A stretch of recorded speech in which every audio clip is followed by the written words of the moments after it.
Hello everyone, welcome to home science with Suvi. जैसे कि मैंने आपको अपनी पिछली वीडियो में बताया था कि हम लोग लखनऊ यूनिवर्सिटी का सेमेस्टर 1 एमए बीए सेमेस्टर 1 और एमए सेमेस्टर 1 का सिलेबस स्टार्ट करने वाले हैं।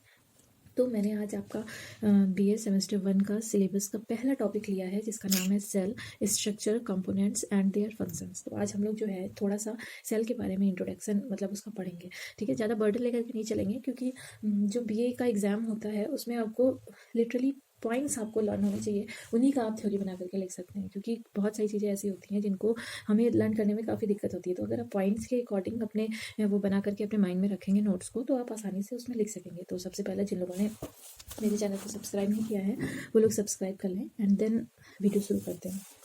तो सबसे पहले जब हम सेल की बात करते हैं, आपने पहले पढ़ा होगा सेल मतलब कोशिका।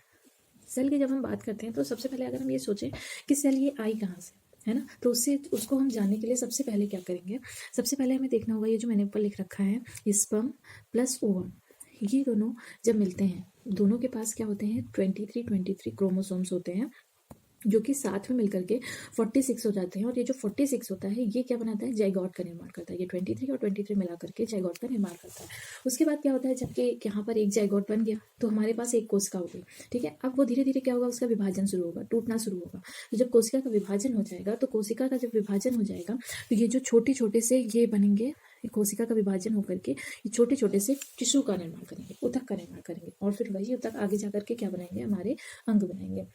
तो जब हम शरीर के बारे में बात करते हैं तो उसमें क्या होता है कि कोशिका की एक पूरी जिस पे हमारा शरीर का निर्माण होता है उस पर कोशिका पर ही हमारा निर्भर है। और इसमें क्या है कि एक लाइन में हम इसको समझ सकते हैं, वो क्या है, जैसे कि इसमें है कोशिका, उसके बाद कोशिका से ऊतक का निर्माण, ऊतक से अंग का निर्माण और अंग से अंगतंत्र का निर्माण।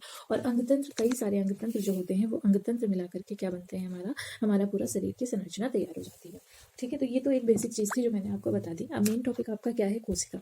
कोशिका को पढ़ने के लिए सबसे पहले आपको ये पता होना चाहिए कि कोशिका में क्या क्या चीज़ें, मतलब हम उनको क्या कहेंगे। मेन हमारा कोशिका, जैसे आप पहले से पढ़ते चले आ रहे होंगे, हमारे शरीर की सूक्ष्मतम इकाई, हमारे शरीर की आधारभूत इकाई। तो ये क्या होती है, 2 पॉइंट आपको लर्न रखने हैं। पहला पॉइंट क्या है, आधारभूत इकाई, दूसरा संरचनात्मक और कार्यात्मक इकाई।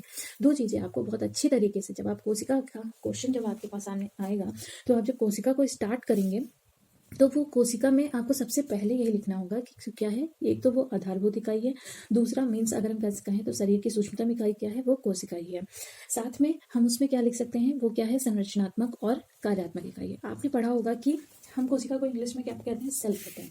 ये जो सेल वर्ड है ये किससे लिया गया है, लैटिन शब्द के सेल्यूला शब्द से लिया गया है, जिसका अर्थ क्या होता है, एक छोटा कमरा, जिसका अर्थ होता है एक छोटा कमरा। तो आपको सबसे पहले क्या डिफाइन करना रहेगा, जब आप वो करेंगे क्वेश्चन को, जब करेंगे तो क्वेश्चन को करने में सबसे पहले आपको डिफाइन करना होगा कि कोशिका है क्या, हमारे शरीर के लिए या फिर पादपों के लिए किस प्रकार से उपयोगी है।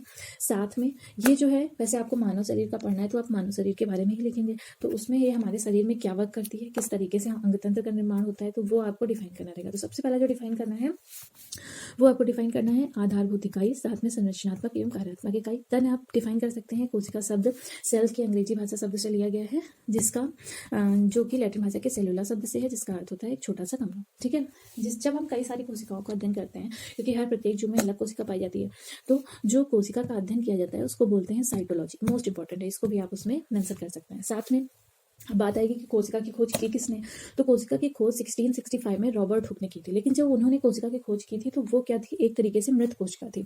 लेकिन फिर 1674 में जीवित कोशिका की खोज की गई। जीवित कोशिका की खोज किसने की, ल्यूवेनहॉक ने की थी। ठीक है, उसके बाद इतना तो आप आराम से इंट्रोडक्शन में डाल ही सकते हैं, इतना इंट्रोडक्शन हो गया। अब उसके बाद अगर आपसे पूछ लेता है या आप अगर उसमें नई जानकारियाँ डालना चाहे अपने आंसर में, तो आप इसमें लिख सकते हैं सबसे छोटी कोशिका आपकी होती है माइक्रोप्लाज्मा गैलीसेप्टिकम। माइक्रोप्लाज्मा गैलीसेप्टिकम होती है आपकी, जिसका जो साइज होता है वो होता है 0.1 से 0.5 माइक्रोन। और सबसे लंबी कोशिका अगर पूछी जाए तो वो क्या होगी, तंत्रिका कोशिका। सबसे बड़ी कोशिका पूछी जाए तो शुतुरमुर्ग का जो अंडा होता है वो सबसे बड़ी कोशिका होती है, जिसका जो होता है वो होता है 170 mm से 130 mm तक। अब उसके बाद कोशिका सिद्धांत था। कोशिका सिद्धांत में क्या हुआ और ये कब दिया गया, तो कोशिका सिद्धांत जो दिया गया था वो 1838 एंड 1839 में दिया गया था, जिसमें उन्होंने क्या बताया था कि ये जो कोशिका है, मतलब उन्होंने क्या, पहले तो पूरा कोशिका को डिफाइन किया, उसके बाद उन्होंने क्या डिफाइन किया था, कोशिका जो है कि जो कोशिका है वो क्या है। तो उन्होंने क्या डिफाइन किया कि प्रत्येक जीव की उत्पत्ति एक कोशिका से होती है।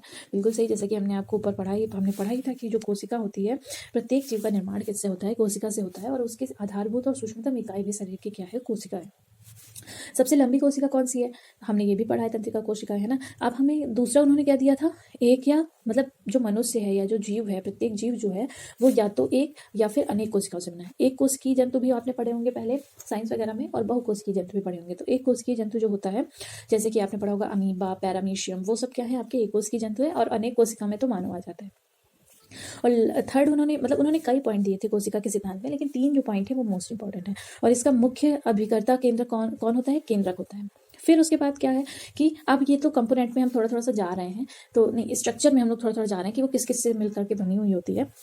तो जैसे कि मैंने आपको बताया कि ये जो है आपका ये जो है आपका जीवद्रव्य, जो कोशिका का निर्माण होता है वो किसमें होता है, जीवद्रव्य में होता है, जिसको हम बोलते हैं प्रोटोप्लाज्म। प्रोटोप्लाज्म जो होता है वो कोशिका का निर्माण जीवद्रव्य के प्रोटोप्लाज्म में होता है। प्रोटोप्लाज्म में क्या होता है, ऑर्गेनिक और इनऑर्गेनिक 2 तरीके के तत्व पाए जाते हैं। 2 तरह के तत्व कौन कौन से हैं, जैसे कि आपका हो गया ऑर्गेनिक में जिनमें कार्बन की उपस्थिति हो, और इनऑर्गेनिक कौन से, जिनमें कार्बन की उपस्थिति ना। फॉर एग्जाम्पल, ऑर्गेनिक में आपका हो गया प्रोटीन, फैट, न्यूक्लिक एसिड, और इनऑर्गेनिक में जल हो गया NaCl, जो कि लवण के रूप में इसमें पाया जाता है। प्रोटोप्लाज्म की जो खोज हुई थी और इसका किस तरीके से मतलब इसमें क्या कार्य है वो हम सब पढ़ेंगे नेक्स्ट वीडियो में। तो आज के लिए बस इतना ही था, आज के लिए आपका इंट्रोडक्शन ही था। तो आप इतने के नोट्स अपने ज़रूर बना लीजिएगा, और मैं आपको टेलीग्राम का लिंक भी शेयर कर दूंगी, जिसमें आपको इसके नोट्स 1 बाय 1 मिलते जाएंगे जैसे जैसे टॉपिक्स हमारे होते जाएंगे। सो चैनल को सब्सक्राइब कीजिए, लाइक कीजिए एंड कमेंट कीजिए। और अगर आपको जो भी नहीं समझ में आता है उसकी क्वेरी के लिए आप नीचे कमेंट में क्वेश्चन भी कर सकते हैं। थैंक यू एंड जुड़े रहिए होम साइंस विद सुवी के साथ।